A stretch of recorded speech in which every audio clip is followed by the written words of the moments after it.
Muy buenas tardes, estimados televidentes y radioyentes. Los ataques de la derecha reaccionaria en Ecuador contra el presidente Rafael Correa y la Revolución Ciudadana, los dilemas también que enfrenta la Revolución Bolivariana de Venezuela frente a los intentos golpistas continuados en esa nación, el desabastecimiento provocado y los ataques mediáticos, las situaciones también que los procesos de Argentina y Brasil, por ejemplo, presentan contra esa derecha reaccionaria, son algunos de los temas que estaremos analizando hoy en nuestra mesa redonda con una mirada latinoamericana. Los intentos desestabilizadores en nuestra región, que estaré compartiendo en los análisis hoy en nuestro panel con la doctora Ana Teresa Abadía Valdés, periodista de Radio Rebelde, profesora de la Facultad de Comunicación de la Universidad de La Habana, el colega Sergio Alejandro Gómez Gallo, jefe de la redacción internacional del periódico Granma, y también el colega Jorge Legañó Alonso, subdirector de la Agencia de Información Nacional. Me estará acompañando esta vez en nuestro programa, siguiendo las noticias y las opiniones a través de la internet, la periodista del sistema informativo de la televisión cubana, Jennifer Zubizarreta Arias. Con ellos estaremos compartiendo los análisis durante los próximos 55 minutos de programa. Siga usted con nosotros para saber más de lo que está ocurriendo ahora mismo en América Latina y el Caribe. Antes de entrar en el tema de nuestra mesa de hoy, empecemos como es habitual con la sección La Noticia del Día. Una masacre ocurrida en el día de ayer en Charleston, Estados Unidos, que dejó 9 muertos, vuelve a conmocionar ese país. Un crimen racial que además pues ha provocado la preocupación del presidente Barack Obama, quien ha dicho que estos tipos de crímenes no se dan en otros países, ha dicho el presidente Barack Obama, y además pues se habla ya del arresto de la supuesta persona responsable del crimen.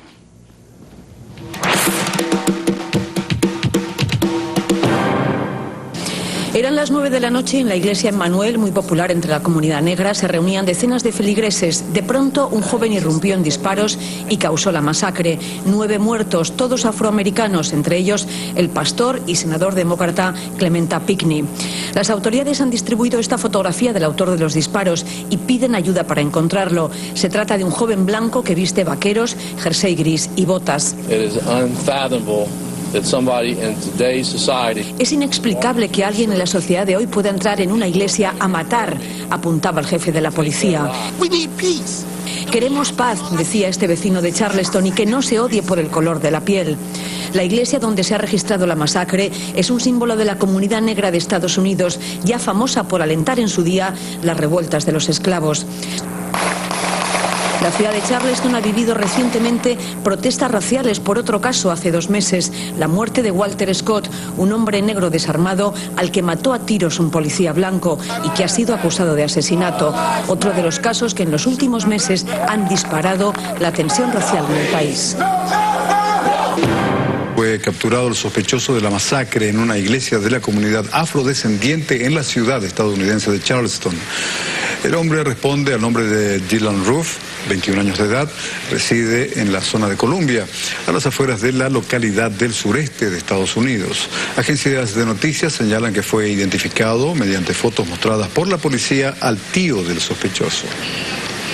Bueno, así han estado reflejando las agencias noticiosas y las televisoras este acontecimiento. El presidente Barack Obama habló hoy a la nación sobre el mismo y también pues se ha estado reflejando el hecho de que ha sido un crimen con visos raciales. Todos los indicios de este sospechoso de la muerte indican que estaba vinculado a un crimen de odio racial y ocurre en momentos, como señalan muchas agencias noticiosas, de constantes tensiones raciales en todo el país. De hecho, hoy mismo se estaba reflejando también que en Memphis se dio un ataque contra otra iglesia en la que un tiroteo tuvo lugar y que precisamente hoy, mientras ensayaba el coro de la iglesia, se decía allí en Memphis, se dio ese tiroteo. Hoy fue que se supo de los detalles, porque aunque el tiroteo se produjo a las 7 de la tarde del día de ayer durante los ensayos del coro de la iglesia bautista de San Mateo Misionero,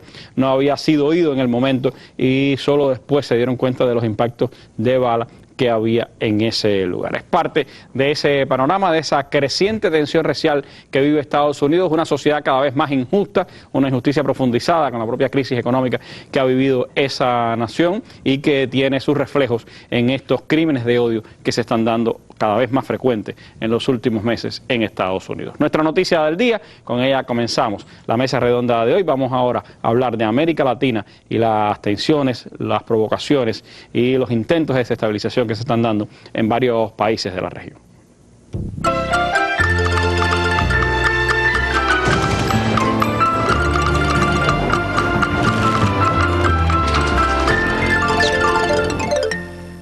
El presidente Rafael Correa reiteró este jueves que está dispuesto a retirar la propuesta de la ley de herencias si se logra demostrar que la misma afecta a pequeños patrimonios familiares. Todo el mundo tiene derecho a manifestarse en democracia. Nadie tiene derecho a agredir, a generar violencia, a tratar de romper el orden constitucional. Nadie tiene derecho a engañar. Y si le asiste la razón, ¿por qué engañar? Pero dijeron, por ejemplo, que esa herencia afectaba a los pobres y la clase media. He dicho, si me demuestran que afecta a los pobres y a la clase media, retiro, archivo definitivamente la ley. Porque es mentira, compañeros. Y una vez más el jefe de Estado ecuatoriano hizo un llamado al debate. Los del pasado quieren volver. Y como no tienen la razón, nos engañan. Casi incendian el país por dos leyes absolutamente beneficiosas para el Ecuador. Las injusticias claman al cielo.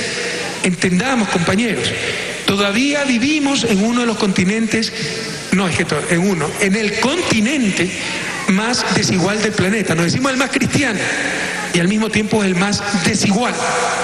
Ecuador, entre 160 países, el 130, número 130 más desigual. Estamos por encima de Colombia, Costa Rica, gracias a la Revolución Ciudadana, pero seguimos siendo los más desiguales del planeta. Y durante la inauguración de un centro de salud tipo B en la provincia de Tungurahua, Correa también exhortó a la población a no dejarse engañar por los grupos de poder sobre las iniciativas que buscan promover mayor equidad y justicia social. Pero nos están engañando, así que a informarse y no a ser utilizados por los explotadores de siempre. Hoy esa burguesía está de luto porque tiene un gobierno que quiere un país más justo. ¿Por qué no se pusieron de luto cuando se tercerizaba a los trabajadores? ¿Por qué no se pusieron de luto cuando se pagaba $80 a las empleadas domésticas sin afiliación al IES? ¿Por qué no se pusieron de luto cuando Patate no tenía un centro de salud decente? Qué bueno que hoy día estén de luto ellos, porque los que están de fiesta son los pobres, son la gente Patate, es la gran mayoría, compañeros.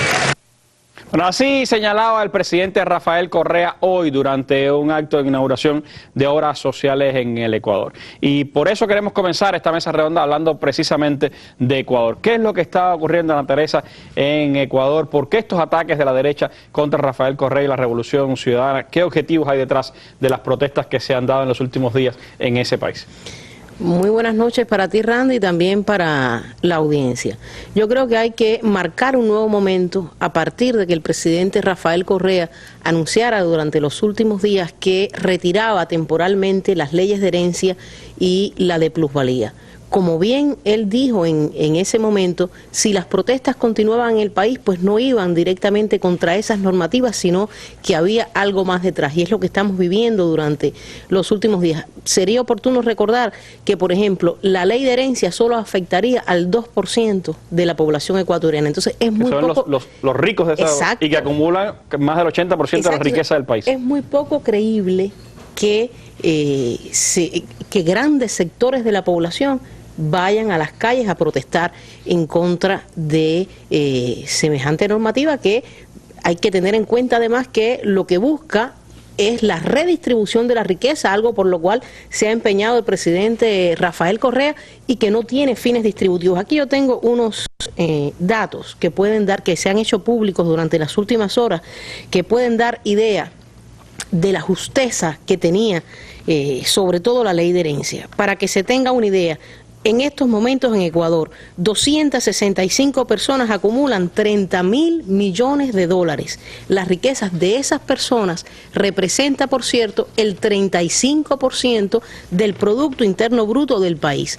En resumen, el 10% más rico recibe 25 veces más ingresos que el 10% más pobre. Son datos que dan la medida de que necesariamente había o hay que hacer una redistribución de la riqueza en el país. En esto hay que acotar también que obviamente los representantes de la derecha han sido los principales exponentes o los principales organizadores de las protestas. Cuando usted repasa los nombres se da cuenta que son antiguos líderes, entre comillas, que son aspirantes a la presidencia derrotados.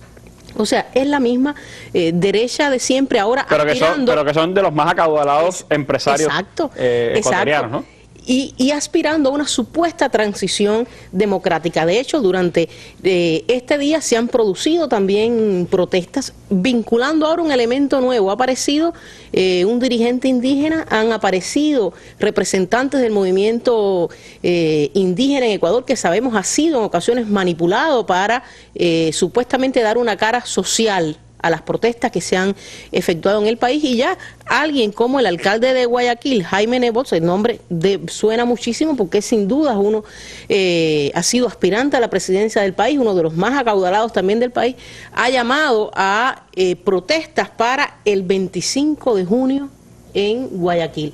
Reitero, te das cuenta que no termina, el camino sigue estando abierto, cuando justamente la oposición en Venezuela, porque aquí nada se puede ver desligado, ha llamado también a protestas contra su gobierno el próximo 24 de junio. O sea, es algo bien articulado, hay protestas, habrá en esos días en América Latina, y yo por último cerraría también que se han aprovechado de una coyuntura especial en Ecuador, teniendo en cuenta el descenso en los precios del petróleo, teniendo en cuenta también la proximidad de la visita del Papa Francisco el próximo día 5 de julio, que tampoco se puede desestimar la importancia que está causando en el país en cuanto pueda ser manipulada. Y por último, por supuesto, como siempre, el componente mediático, el papel que tienen los grandes medios de comunicación y los medios de comunicación en Ecuador también, en manos justamente de esa misma élite política y económica que está encabezando en estos momentos las protestas en el país. De hecho, el presidente Correa, entre otras cosas, decía que retiraba momentáneamente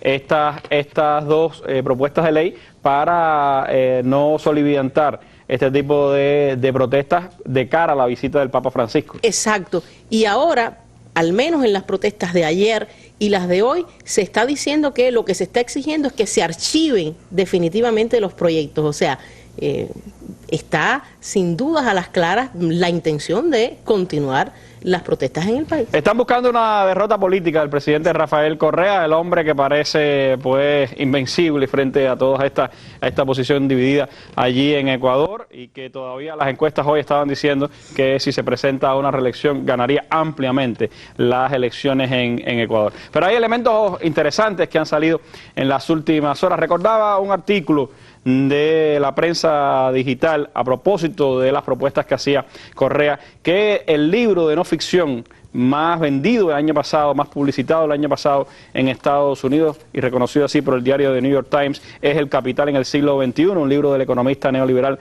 Thomas Piketty, quien en sus conclusiones, que son demoledoras sobre la situación actual del capitalismo en Estados Unidos y en el mundo, dice que en ausencia de mecanismos reguladores, esto es mediante impuestos a la herencia y a la plusvalía, la concentración de la riqueza avanza exponencialmente más que el desarrollo económico. Las desigualdades sociales se acrecientan y el propio sistema puede llegar a implosionar.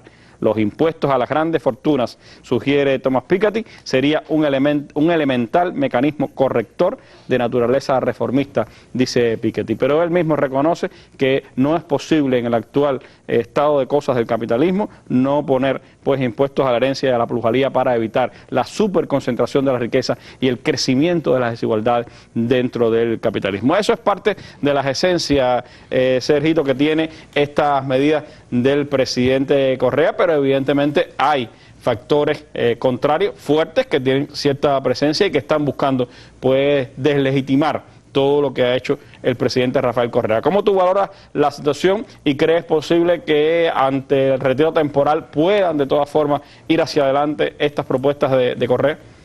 Qué bueno, Randy, que tú hayas mencionado el libro de Piketty, porque ese libro, 600 páginas, pero lo viene a confirmar con datos actuales, algo que había dicho Carlos Marx en el siglo XIX, que es la tendencia del capital a la concentración y a acumularse. Entonces estas dos leyes en particular que presenta Correa apuntan hacia al corazón o hacia una parte de esa concentración del capital, porque no es lo mismo repartir la riqueza que se crea, que es algo que se ha venido haciendo en América Latina, no solo por los gobiernos progresistas, sino también incluso por gobiernos de derecha.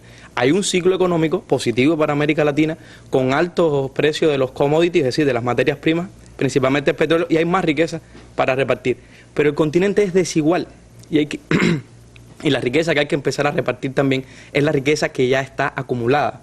Y entonces esta ley en específico de Correa apuntaba a la gerencia, no con grandes montos, es decir, tampoco pensemos que esto es la implantación del comunismo en Ecuador, lo que estaba planteando Correa, es simplemente utilizar mecanismos que existen dentro del sistema para repartir la riqueza que ya está acumulada. Y que no son medidas que sean exclusivas de gobiernos progresistas. Es que en países de gran capital incluso hay mayor proporción de impuestos a las más grandes herencias.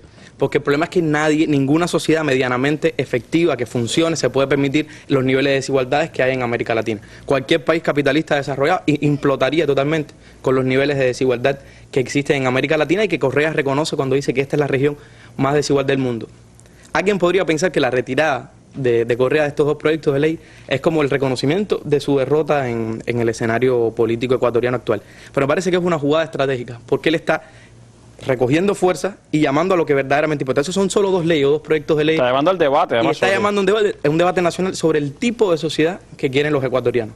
Porque esta es la clave del asunto. América Latina ha vivido una época de grandes cambios que ha transformado a muchos de nuestros países y que ha transformado a nuestra región. No se puede entender la CELAC, no se puede entender la reducción de la pobreza sin entender lo que ha pasado en América Latina. Pero ese sistema, esos gobiernos progresistas que han transformado la realidad latinoamericana están llegando a una nueva etapa, a un nuevo ciclo, y entonces hay que ver hasta qué punto se puede llegar dentro de transformaciones dentro del propio sistema.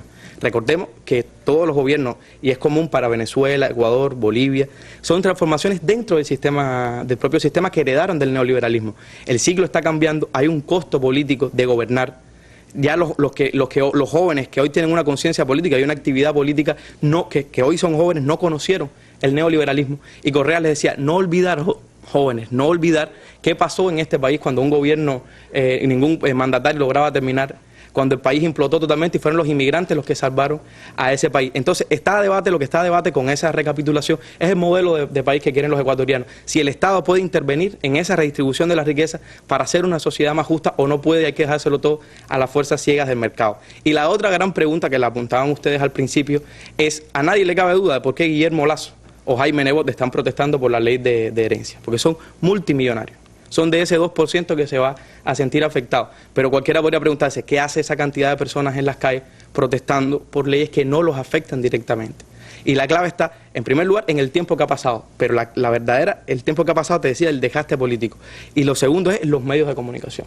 Hay una manipulación, hay una guerra mediática. El filósofo mexicano Buen Abad decía el otro día, en un artículo que reprodujimos en Granma, decía que hay una operación Cóndor mediática en América Latina en este momento. La articulación de las estrategias, la velocidad con que se transmiten de un país a otro, de una región a otra, las matrices mediáticas, no se puede entender de otra manera que hay una parte de la opinión pública ecuatoriana que ha dejado secuestrar su opinión por estos grandes medios, por estos intereses, y que no está respondiendo a los intereses particulares de ellos como clase media o como clase popular, que no se verían en nada afectados por estas dos leyes de plusvalía. Entonces es importante, estratégico, que Correa haya dicho y lo que haya llamado a un debate nacional sobre el modelo de país que quieren los ecuatorianos. Bueno, sobre eso, precisamente, sobre el papel de los medios, vamos a profundizar ahora porque Jennifer Zubizarreta en la sección de Internet nos tiene ejemplos de cómo los medios de comunicación están actuando como partidos políticos en medio de esta contienda y atizando, por supuesto, esos intentos desestabilizadores en Ecuador, pero también en Venezuela. Nuestra sección de Internet ahora en la Mesa Redonda. Efectivamente, élites empresariales y medios de comunicación continúan aplicando maniobras de desestabilización en Latinoamérica. Y comenzamos por Ecuador. Según el diario Noticias 24, el presidente Rafael Correa advirtió este jueves que grupos de derecha continúan manifestándose en las calles de ese país, incitando a la violencia pese al llamado del Ejecutivo ecuatoriano a la paz y el diálogo nacional. En palabras del presidente Correa, el objetivo de la derecha es generar conflicto e impactar en el ánimo y la tranquilidad de la nación sudamericana. Justamente así lo reflejaron diarios como Infonews y Telemundo.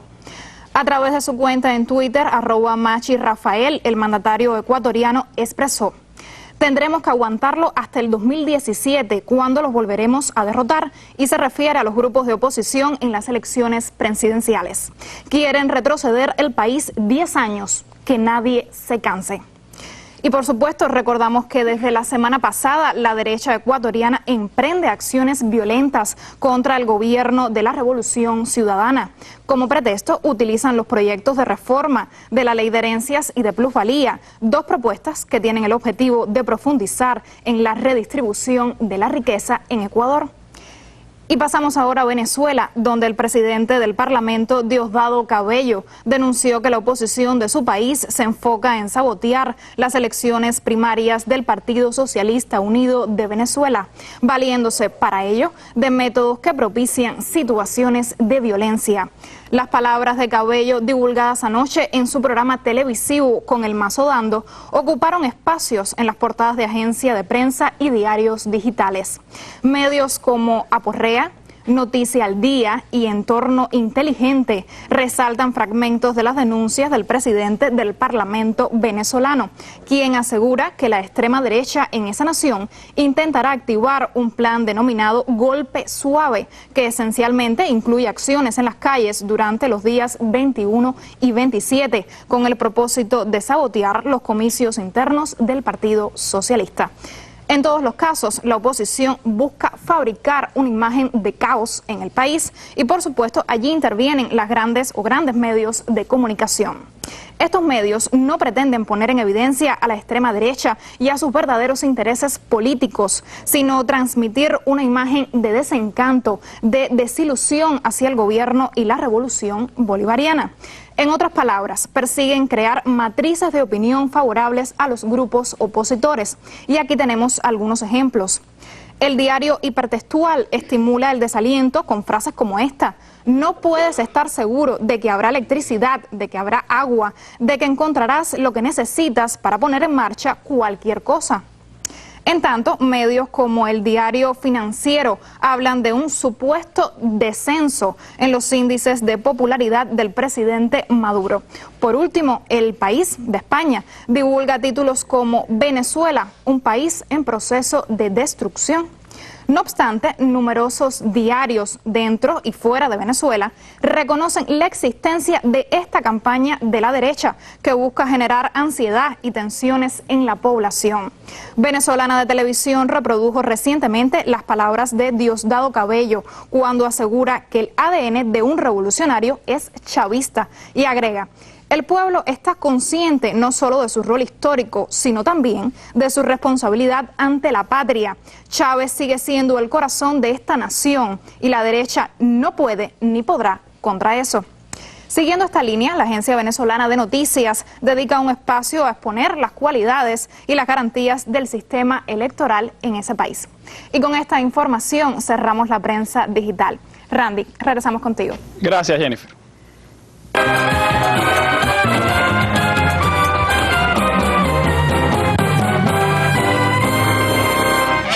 El más amplio análisis de los acontecimientos que marcan al mundo, con reconocidos periodistas y especialistas de temas globales y regionales.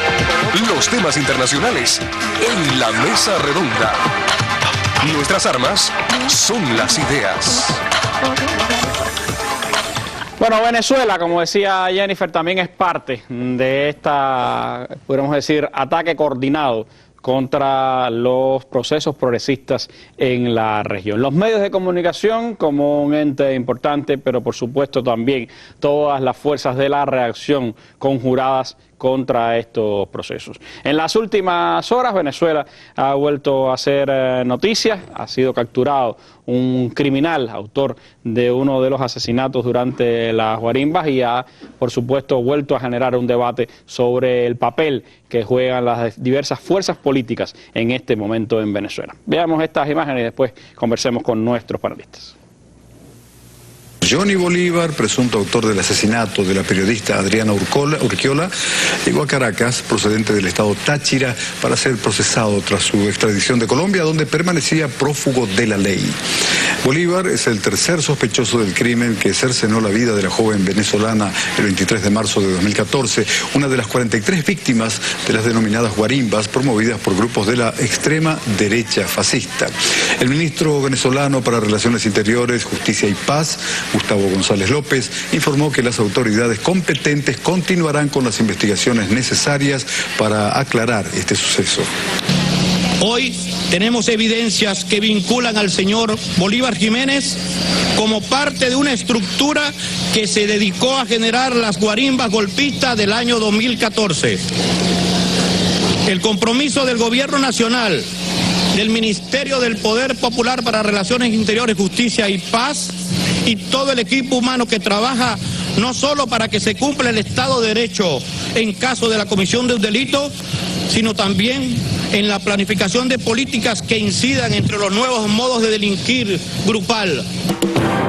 El presidente de la Asamblea Nacional de Venezuela, Diosdado Cabello, alertó que sectores de la extrema derecha buscan activar en los próximos días un plan de golpe suave con el cual pretenden generar desestabilización y violencia. Para este plan, ese diputado tiene la tarea de hacer puentes con Armando Briquet y Andrés Capriles, el menorcito, pues, el menorcito, ya que ellos facilitarían los recursos financieros para el plan Golpe Bajo, así como también para ir tocando sus contactos en la Fuerza Armada Nacional Bolivariana. Este es el principal motivo por el cual ese diputado últimamente no sale a la luz pública, anda escondidito, casi no declara, daba rueda de prensa los domingos y ahora no las da. ¿Sí? Da rueda de prensa los domingos y ahora no las da. Por estar reuniéndose con oficiales retirados y activos de la Fuerza Armada para cumplir con su misión de generar e incitar eventos militares contra el gobierno bolivariano. María Violencia será el brazo ejecutor para iniciar acciones violentas y protestas entre los días 21 y 27 de junio, antes que culmine el periodo de clases, para sabotear los actos del 24 de junio, fecha aniversario de la batalla de Carabobo y Día del Ejército Bolivariano, y antes del inicio de las elecciones de los candidatos del PSUV. Bueno, así señalaba Diosdado Cabello hoy precisamente estas nuevas denuncias de la conjura política, mediática de diversos sectores reaccionarios de Venezuela y de poderes imperiales contra la revolución bolivariana. ¿Cómo enmarcar en este contexto regional, Jorgito, lo que está ocurriendo en Venezuela? ¿Cuáles son las matrices que se están tratando de implementar en estas últimas semanas y cómo puede impactar, por supuesto, toda la denuncia que se ha hecho a partir primero de la extradición del Colombia hacia Venezuela, del asesino de Robert Serra, y ahora este nuevo prófugo de la justicia detenido por las autoridades venezolanas? Sí, buenas noches, Randy, amigos televidentes. Estamos asistiendo a lo que ya se ha denunciado en otro momento y no es nuevo, un golpe de Estado continuado. Golpe de Estado que este año ya tuvo su primera expresión en febrero, cuando varios opositores fueron aprehendidos y llevados a las cárceles con el programa de gobierno de transición, que incluso llegaron a publicar los medios de comunicación. O sea, estamos hablando de que hay un enrosque en todo este tema. La amenaza extraordinaria que Estados Unidos determinó que constituía Venezuela, la hostilidad de un grupo de expresidentes y exmandatarios, no solamente latinoamericanos, también europeos, criticando, haciendo presencia y haciendo campaña en favor de la oposición y de los líderes opositores. Entre ellos el conspicuo Felipe González. Felipe González, Sebastián Piñera, Pastrana, Uribe, en fin. Incluso veíamos hace unos momentos por la televisión un grupo de senadores, incluido el ex candidato Aécio Nieves y 5 diputados más. Esta tarde arribaron al aeropuerto de Maiquetía, pero no pudieron llegar a Caracas, dicen que por congestiones vehiculares en la autopista que comunica el aeropuerto con la ciudad, y realmente estamos ante un escenario que no es nuevo. Yo siempre reitero en cada una de las intervenciones sobre los temas de Venezuela, que son escenarios que se reciclan, lo que muchas veces con mucha más fuerza y mucha más organización en el caso opositor. Y esta vez, si lo vamos a ver, vienen por todos a lo largo de América Latina. Estamos viendo un escenario en Ecuador complicado, estamos viendo un escenario en Brasil también complicado, y en el caso de Venezuela están a la caza de la tormenta perfecta. Hablo de la tormenta perfecta porque los medios de comunicación han hecho un papel han tenido un papel preponderante a la hora de magnificar la situación en el país. Por ejemplo, hace un año Interlace, la encuestadora Interlace, hablaba y subrayaba como el principal problema, a partir de lo que referían los venezolanos, el tema de la inseguridad en el país. Hoy la inseguridad, si bien se ha resuelto algunos problemas, sigue siendo algo latente, pero ya no es la inseguridad lo que más le preocupa a los venezolanos, según la encuestadora Interlace, es el tema de la economía.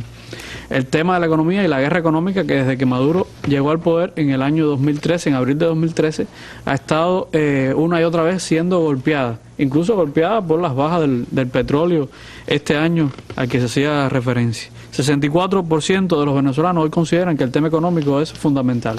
Por tanto, están apostando a que haya un desencanto dentro de la población venezolana, la cercanía de unas elecciones como las elecciones parlamentarias, y viendo qué pasa en el escenario de que el año próximo podría haber, es un escenario que se puede dar, un referendo revocatorio en la mitad del mandato del presidente Nicolás Maduro. Para nadie es un secreto que cuando hay una presión social sobre un determinado grupo social de un país, pues obviamente lo que están buscando es una supuesta rebelión dentro del pueblo venezolano ante la situación económica actual, que se ha agudizado todo el tema del acaparamiento, la especulación, el desabastecimiento. Entonces es un fenómeno muy complejo, no solamente político, sino que transgrede lo político. Maduro decía hoy en una comparecencia al mediodía televisiva que se está haciendo lo mucho y lo poco por proteger todas las misiones sociales que se han alcanzado, a la que hoy el gobierno venezolano le dedica más del 60% del presupuesto nacional. Eso en detrimento muchas veces de medidas que pudieran tomarse en función de levantar la economía. El escenario hoy está dado, y la discusión de si la revolución se radicaliza ahí dentro de la propia izquierda venezolana o dentro del propio gobierno revolucionario, diferentes tendencias. Y en ese sentido la oposición también ha tratado desde los medios de comunicación de profundizar en ese supuesto debate de izquierda, que al final yo creo que es positivo, pero que también marca qué va a pasar en el país en las próximas semanas. Estamos ante las puertas, apenas 10 días de las elecciones parlamentarias. Yo creo que esa es una elección que va a ser muy favorable para unificar al chavismo, porque por primera vez... Las elecciones primarias del chavismo para las elecciones parlamentarias. Explicamos, elecciones primarias para decidir quiénes son los candidatos a enfrentarse para las elecciones parlamentarias, donde se debaten 165 escaños del Parlamento venezolano, que debe ser en el último trimestre, semestre o sea, en el próximo semestre, en septiembre, octubre, deben ser las parlamentarias en Venezuela. Y en ese sentido, decía, las elecciones primarias del Partido Socialista Unido de Venezuela y el Gran Polo Patriótico va a reforzar el sentimiento de democracia, de participación y de que se cuenta con todas las bases para la toma de decisiones en el país. Yo creo que es un proceso que por primera vez se hace desde que el chavismo llegó al poder.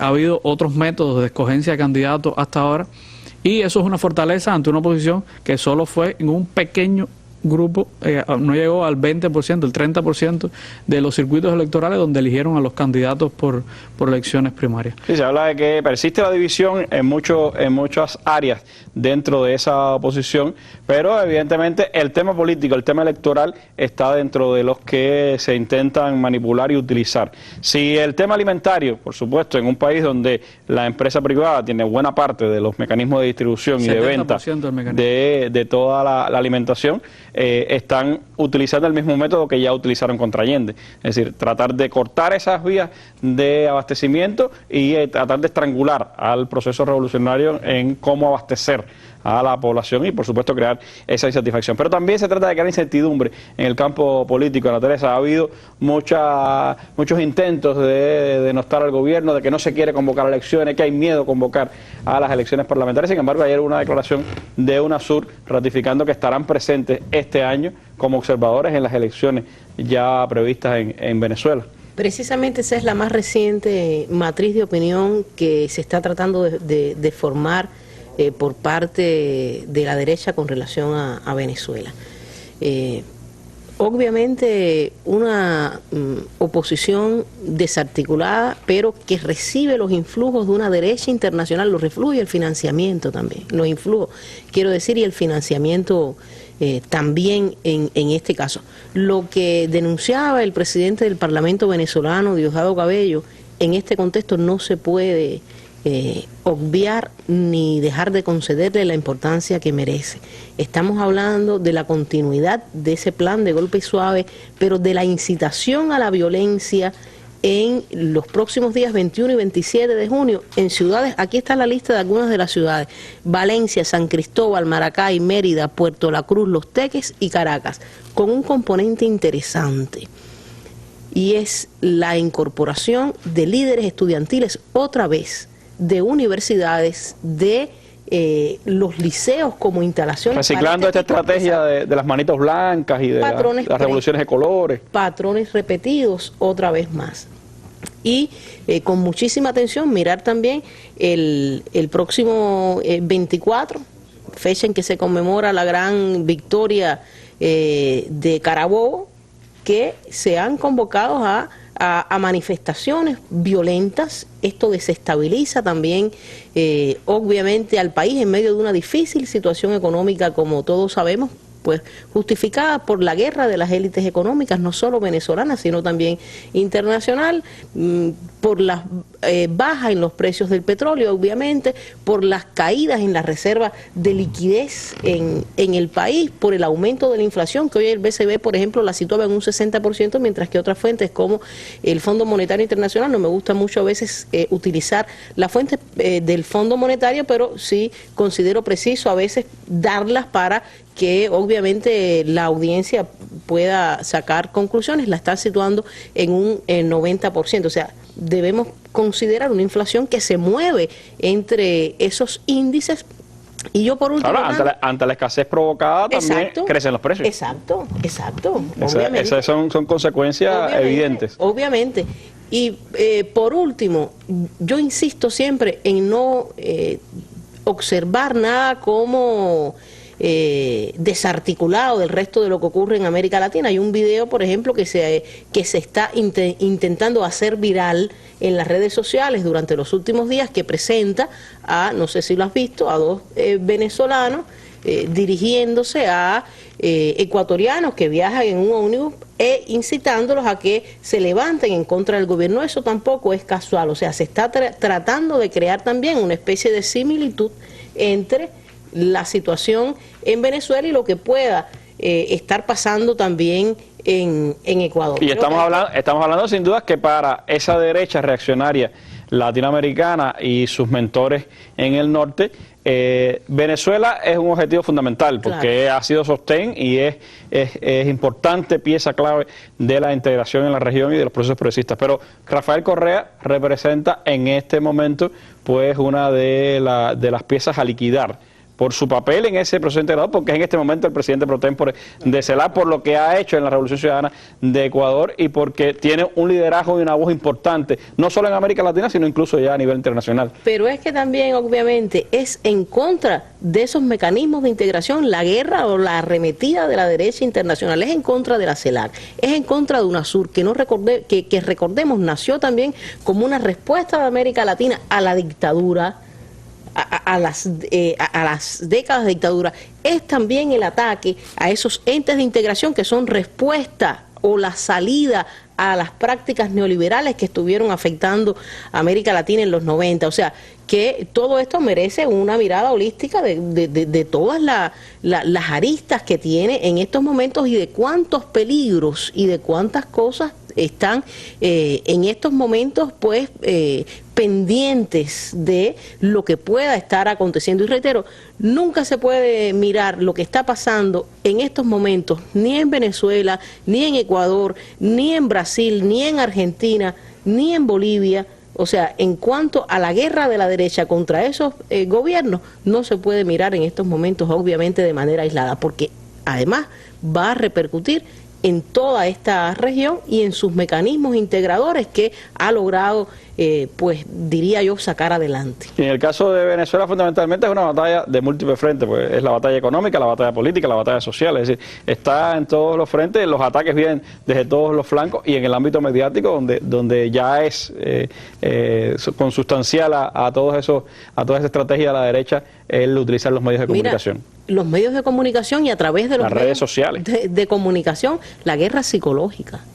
O sea, cuando usted a través de los medios de comunicación y de las redes sociales constantemente está ponderando ciertos temas, hablando negativamente, inventando a veces historias, manipulando, continúan usándose, por cierto, imágenes de otros países para representar la supuesta situación que hay en Venezuela. Cuando usted articula todo eso, pues obviamente produce en sus audiencias, en los ciudadanos en general, un sentido de malestar. Y por lo que se está apostando también desde esa campaña articulada desde los medios, es por crear una especie de vacío de poder. O sea, esa sensación de vacío de poder y que los ciudadanos salgan a las calles, se rompa la institucionalidad de los países y provocar, por supuesto, cualquier pretexto que, otras veces ya lo he dicho aquí en la mesa redonda, no excluyen la agresión de potencias extranjeras a esos países en estos momentos. Bueno, hay mucho que hablar, por supuesto, de la situación en Venezuela, pero otros temas también nos convocan en esta mesa redonda. Les propongo que sigan con nosotros para hablar de Brasil y Argentina en los próximos minutos.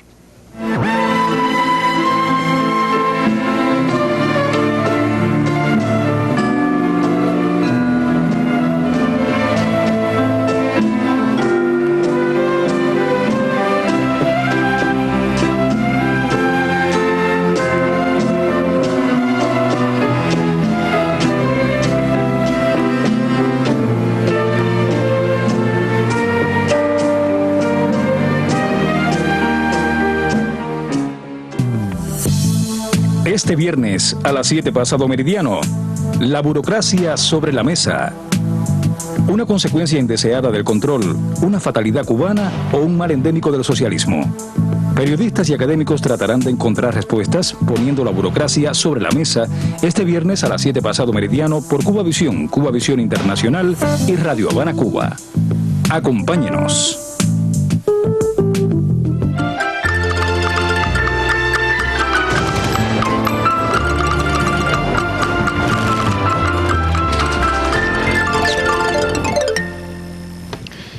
Bueno, y en esta ofensiva de las derechas contra los procesos progresistas de América Latina, hay dos gobiernos que, presididos por mujeres, han enfrentado en los últimos meses violentos ataques de esa derecha reaccionaria y también de los medios de comunicación que forman parte de ese conglomerado reaccionario en esta región del mundo. Brasil y Argentina en las últimas semanas han tenido que enfrentarse a procesos violentos, pudiéramos decir, Sergio, de ese enfrentamiento y la desestabilización, los intentos desestabilizadores contra Cristina, que han tenido hasta avisos judiciales contra la propia Dilma, incluyendo pues procesos también judiciales, nos dan una manera o nos dan una medida de por dónde anda la derecha en la región. Pero ¿qué distingue a esos dos países? ¿Cuáles son las estrategias que está siguiendo la derecha contra Cristina y contra Dilma? Como decía Ana Teresa, ninguna acción de la derecha ni ninguna acción de los factores externos que están alrededor de estos procesos se puede ver de manera aislada. Si uno mira el tablero político latinoamericano actual, entre los gobiernos, digamos, más de derecha, los gobiernos de izquierda, los gobiernos, hay una especie de balance, si uno lo mira. Cualquier tipo de transformación o golpe en dos de estos países, en Argentina o Brasil, que son dos gigantes latinoamericanos, podría cambiar ese balance de fuerza, un balance de fuerza que ha logrado avanzar una agenda latinoamericana distinta. Acabamos de salir de una cumbre de la Unión Europea y la CELAC donde se vio esa voz latinoamericana. Tú apuntabas perfectamente que esta estrategia desestabilizadora no solo se da contra Correa y la Revolución Ciudadana, sino contra el presidente pro tempore de la Comunidad de Estados Latinoamericanos y Caribeños. Recordemos en el caso específico de Brasil, la fuerte elección que vivimos en el año pasado, una Dilma luchando contra primero el fantasma de Marina Silva, después contra el resurgir de la derecha y reciclándose en Aécio Neves del Partido de la Socialdemocracia brasileña. y una victoria realmente histórica de Dilma una vez más para continuar con el legado de 12 años del PT, y uno podría pensar que la derecha se había quedado tranquila, pero no es así. Hay que ver la realidad brasileña para ver cómo hay toda una arremetida de esa derecha que no se sintió derrotada en las elecciones, sino que vio la oportunidad de acabar, de tener ahora sí el escenario para dos cosas: o acabar de remover el PT del gobierno, o directamente transformar al PT desde adentro y que asuma su propio plan de gobierno. Entonces ahora en Brasil vemos en este momento con mucha fuerza los intentos por una tercerización del Banco Central. ¿De qué estamos hablando? Prácticamente privatizar el Banco Central brasileño para que se parezca más al de los países desarrollados, estos neoliberales, y que desregule y deje prácticamente fuera de financiamiento los proyectos sociales que han sacado a la pobreza más de 20 millones de brasileños. Quitarle poder al Estado frente al Banco Central y por supuesto, quitarle entonces el poder frente a las políticas financieras. Exactamente, porque lo decíamos al principio, hay que darnos cuenta que América Latina está en un contraciclo económico, algo que apuntan todos los analistas. Venimos de una década de altos precios de las materias primas, estamos en una década donde las finanzas de todos los estados latinoamericanos, en mayor o en menor medida, se van a ver afectadas. Y pasa lo que decíamos, los proyectos sociales de Lula que transformaron la cara de Brasil se dieron en ese auge. ¿Qué va a pasar ahora cuando haya menos recursos para sostenerlo? Y tenemos, de hecho, han tenido que aplicar recortes el gobierno brasileño frente a la situación financiera. Exactamente, para garantizar el desarrollo. Y lo otro, Randy, en el caso específico de Brasil, pero que es común a todos estos gobiernos, es el tema de la memoria histórica. Lula toma el poder en Brasil en el año 2003. Las transformaciones han sido... es decir, de la noche al día, Brasil es un Brasil distinto, pero hay una generación de brasileños, de jóvenes brasileños en particular, que no conoció el desastre de Fernando Henrique Cardoso. Y que, por ejemplo, se intenta obviar ahora con el escándalo de corrupción. Y mucho menos las dictaduras militares. Y mucho menos las dictaduras militares. Pero ¿qué se intenta obviar en este momento? Que el Petrobras que tenemos hoy, Petrobras fue fundado a principios de la década de 50, pero el Petrobras que tenemos hoy fue formado a la imagen y semejanza a lo que le dio la gana a Fernando Henrique Cardoso en la década de los 90, en la época de la desregularización.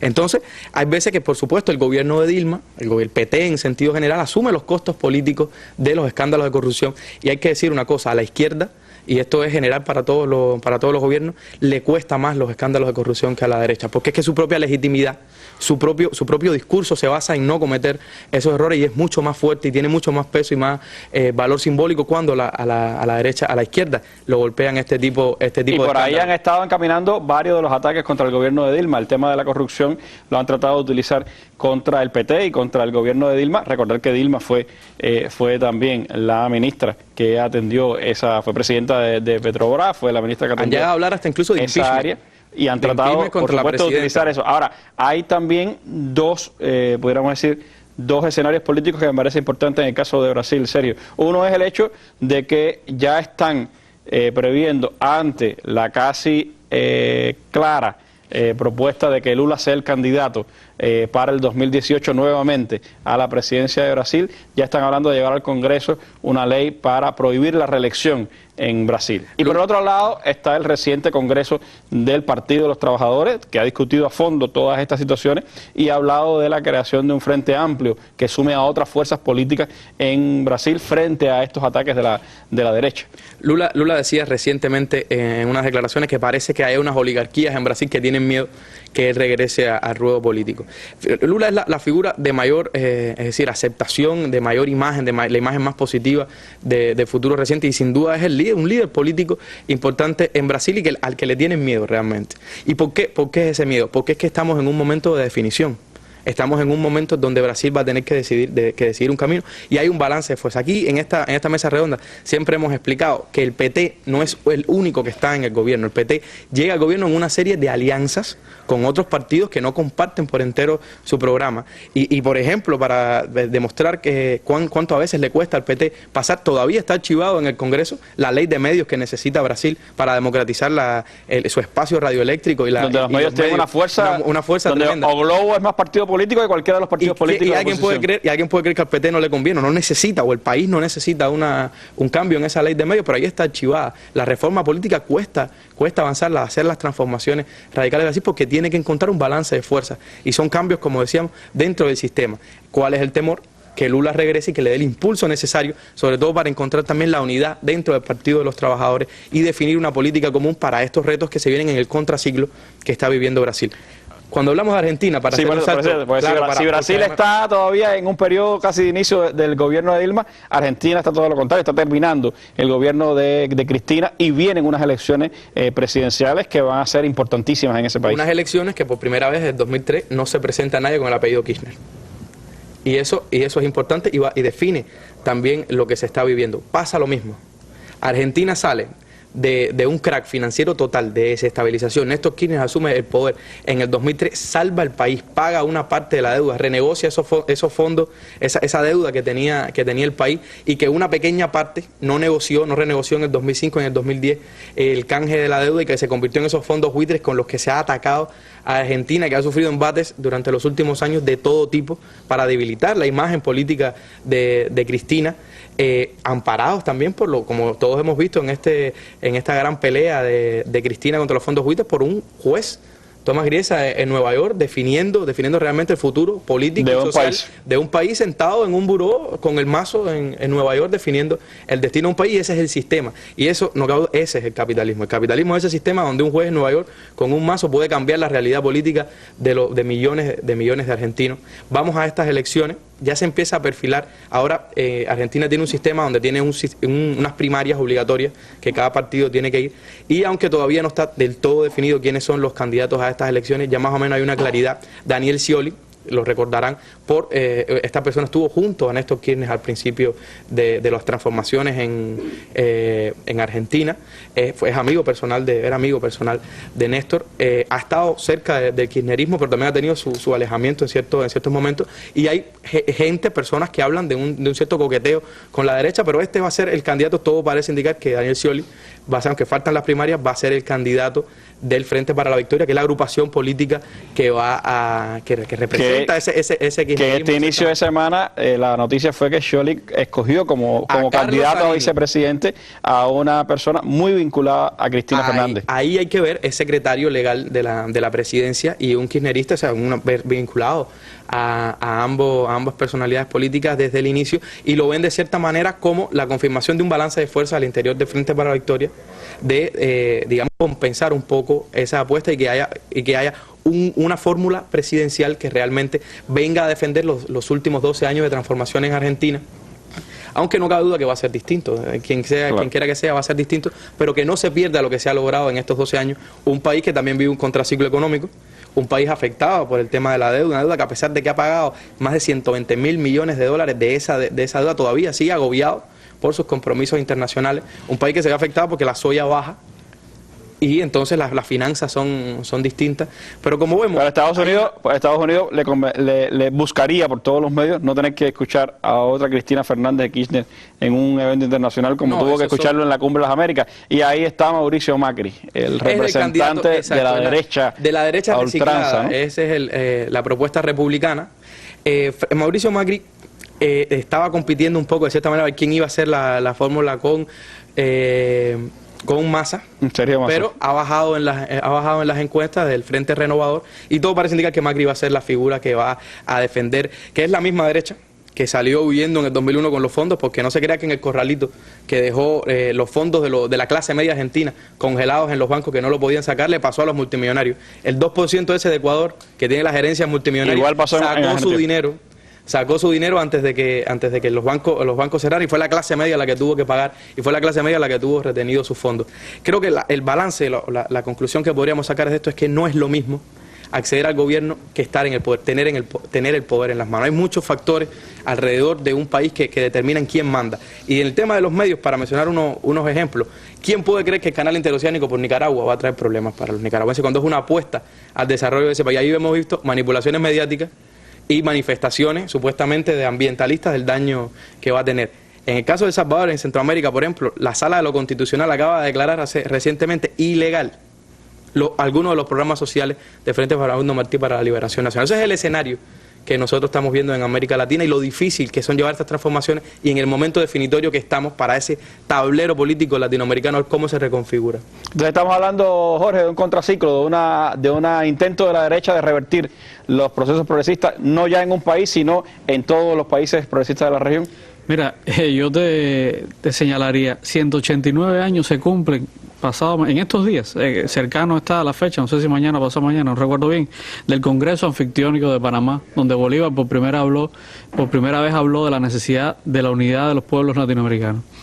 Yo recuerdo, Martí, que hay que andar como la plata, apretados como la plata en las raíces de los Andes, en estos tiempos, en el que todo está en función de derrocar a los gobiernos progresistas.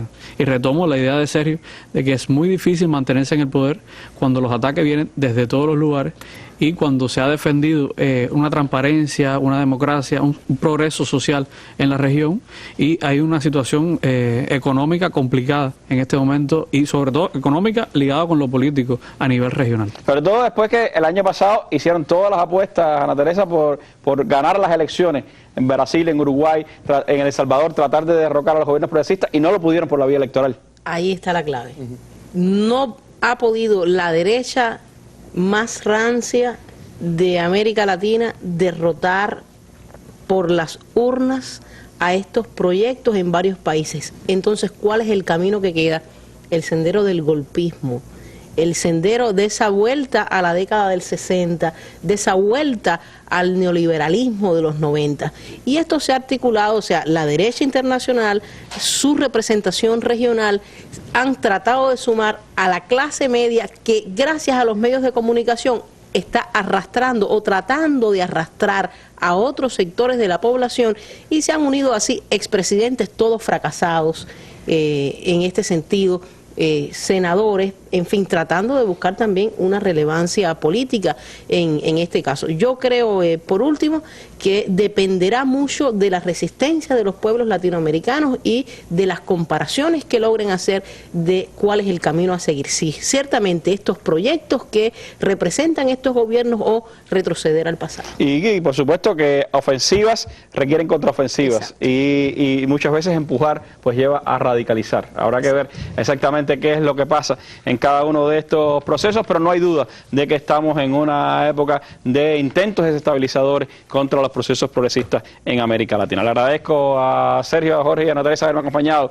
en la noche de hoy, también a Jennifer por sus comentarios en la sección de internet, y a ustedes los invito a que estén mañana con nosotros. La burocracia será puesta sobre la mesa. Nos vemos en una nueva mesa redonda y me despido con las imágenes del día. Hoy el presidente Evo Morales, otro de los que ha tenido que enfrentar no pocos intentos desestabilizadores, pero que sigue adelante con su proyecto revolucionario, inauguró un nuevo pozo petrolero en Santa Cruz, en Bolivia. Imágenes del día. Muy buenas noches.